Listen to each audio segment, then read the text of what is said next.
amati mbégteeg bànneex di ànd ak yéen ñu tawlu ci 5M TV Sénégal jërë ngeen jëf. mbokk internet yu 5M TV Sénégal jërë ngeen jëf ci ànd bi ñu daal di wax ci mbiru Farba Ngom ndax juróom ci ñi nga xam ni rek ñoo ànd ak moom dañ leen teg loxo jamono ji nag muy ndaw ñoo xam ni kon dañoo taxawoon temm ngir jàppale kii di Farba Ngom ñoom nag pôle judiciaire financier bi nga xam ni rek moo yore kon mbiru Farba Ngom te ñu tudd ko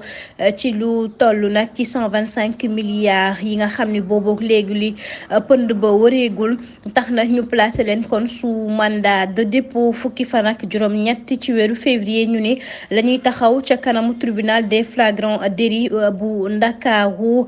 ginnaaw sax ba ñu leen yóbboo kon ca police bu Point E ngir rek toppee leen lu jëm ci yàq alalu askan wi ku ci mel ni S Thioy moom nag mi ngi juddu ci atum 1988 foofee ca Agnam nekk agent de sécurité ca port bu Ndakaaru dëkk ca benn Tali de Diallo juddu atum 2001 dëkk Agnam nekk agent de sécurité foofee ca Kudu ak dëkk itam fii ci Ndakaaru HLM Grand Yoff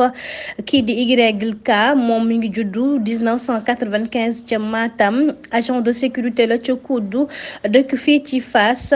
SD Gaye moom itam juddu ci atum 1993 ca Matam nekk agent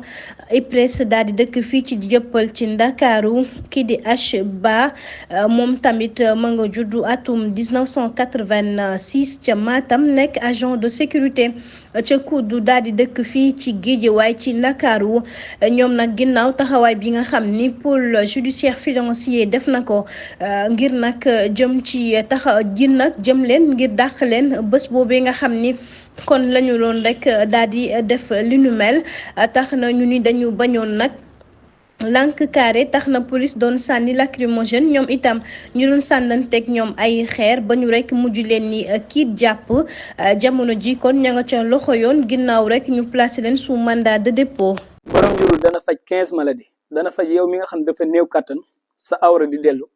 ak ndoxam siti ak hémorroïde ak ballonnement ak diabète ak tension ak prostate ak infection ak bëdi lëndëm biir buy metti estomac insomnie sinusite 15 maladies dina ko faj. bu dee pommade bi dana defar ki nga xam ne awraam dafa tuuti day yokk awra day rëyal te day defar siditi day yokk awra da koy rëyal te day defar siditi. bu dee yow mi nga xam ne da nga bëgg ñu seetal la seet boo ñëwee den la seetal lépp loo xam ne mi ngi lay gàllankoor sa dund den la ko defal incha allahu rabbi jërë ngeen jëf.